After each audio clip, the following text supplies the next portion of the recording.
Welcome, beautiful souls. This is Lotus Sunlight Studio. Before we begin, I want to remind you that my readings are not about predicting your future. It's not about telling you what will happen next week, next month, or next year. Instead, these are energetic guidance, and the cards are simply mirrors. They reveal movements that already exist within the deeper layer of consciousness. They reveal patterns that are active beneath the surface of the mind. Wisdom does not arrive from outside. Remember, it awakens from within. Every experience in our life is a meeting between our individual consciousness and the elemental forces behind that creation itself. Now, these are not merely physical substances. When I'm talking about elemental forces, they are living intelligences. And when one element becomes too strong or too weak, life begins speaking to us through discomfort, conflict, desire, resistance, and transformation.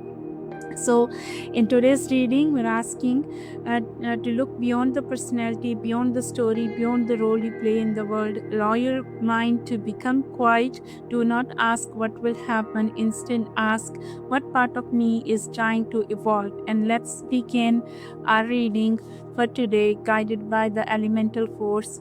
Let's see the first energy. The first energy is volcano, power. In a general belief system, ego believes power means control, right? And control over situations, over outcomes, or over people. But in actual, true power is not domination. True power is containment. And Volcano teaches us that the greatest force in nature spends most of its existence in stillness.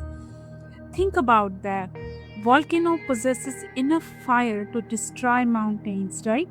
Yet most of the time it remains silent. Wow, right? Think about it. Give it a little moment to think. Its strength is not in eruption, its strength is in restraint. Energy reveals a spiritual lesson that many of us avoid. You have accumulated energy, right?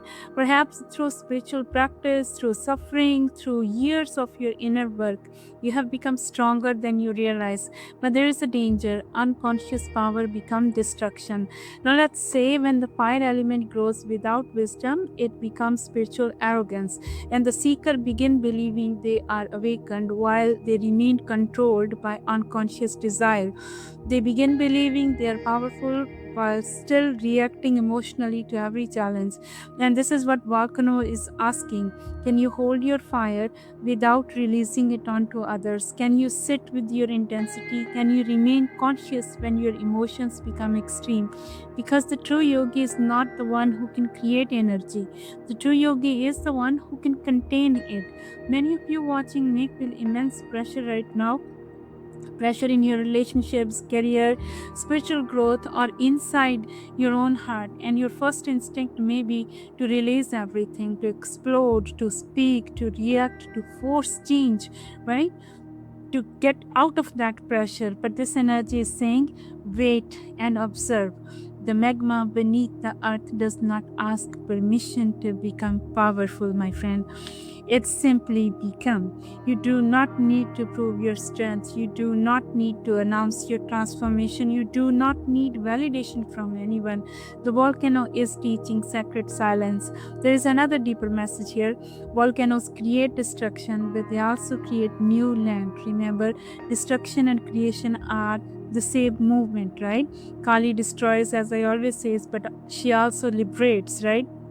The same fire that burns illusion also reveals the truth. If you feel that something inside you may currently be dissolving, then gently allow it. And let's see the second message that we are getting from the elements. Oh my goodness, Hearth. And I think I have two cards here probably. It looks like, yeah, Hearth and Bushfire. Wow. These two cards, came together. It's like they two are opposite. Hearth is home fire and bushfire is more of like a furry, right? Hearth is comfort and bushfire is furry. But yet they arise from the same source, right? Both are manifestation of fire. One is controlled fire and one is uncontrolled fire. Hearth is a sacred fire, bushfire is an unconscious fire. This pairing is asking a very profound question: what happens when comfort becomes attachment? Hearth represents safety, warmth, belonging, community, and home, the place where your soul can rest. But every spiritual teaching eventually reaches a point where comfort becomes a prison, you know. Many people think suffering traps them, but truly, sometimes comfort traps them even more. So when life becomes predictable, growth slows, right? When the familiar becomes permanent, consciousness stop expanding. And the heart says, you have created safety, but now ask yourself, has safety become stagnation? Have you mistaken comfort for fulfillment? Have you mistaken familiarity for truth? Because the soul is not designed to remain at one place forever. It needs to grow, it needs to move. There should be a flow, right? Now, bushfire, furry, that's not an ordinary anger as well. This is elemental furry, right? This is the energy that emerges when something has been suppressed for too long. And I always say that suppressed energy never disappears. It transforms, it waits, it accumulates, it searches for release.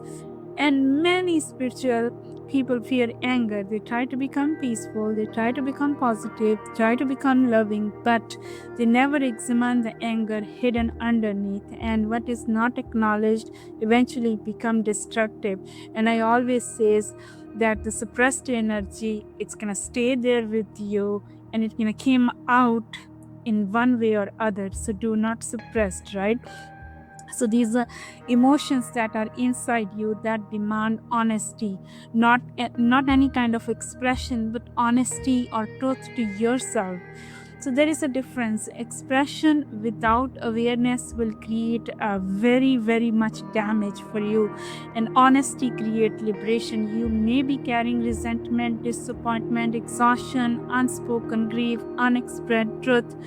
So when your soul tired of these pretendings, it want to explode, right? Instead of exploding, find a middle ground of transformation. That's what Hearth and bushfires together telling us, that consciousness is asking you to learn the middle path. No suppression, no explosion, but a transformation. Okay, now, as a true spiritual healer and a medium, I recommend you that never try to eliminate your fire. Instead, try to refine it.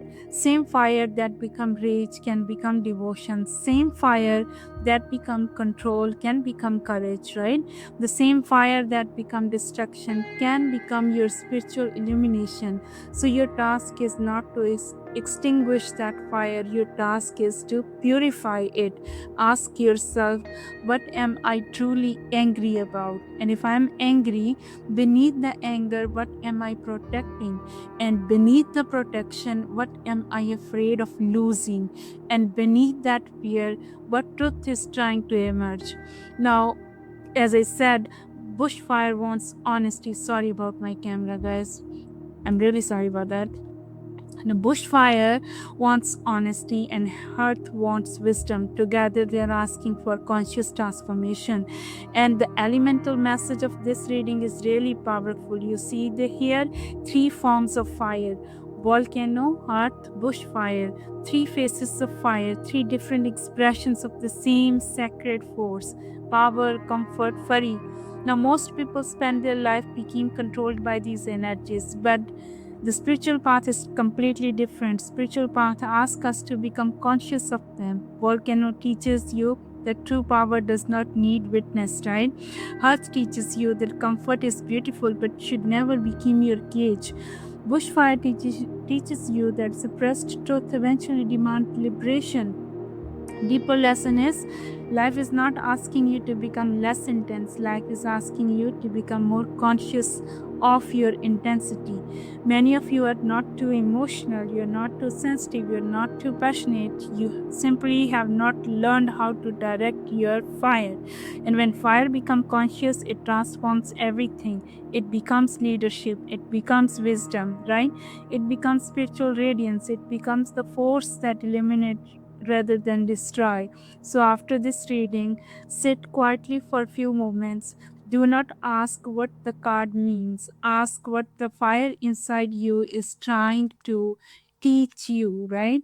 So, you do not go beyond to the messages of, because somewhere within your power, somewhere within your comfort, and somewhere within your worry, there is a deeper version of yourself waiting to emerge.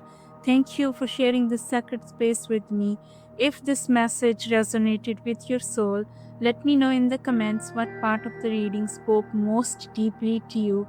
And until next time, stay aware, stay present, and honor the sacred elements moving through your journey. Thank you so much for sharing this sacred space with me. Take care. Bye.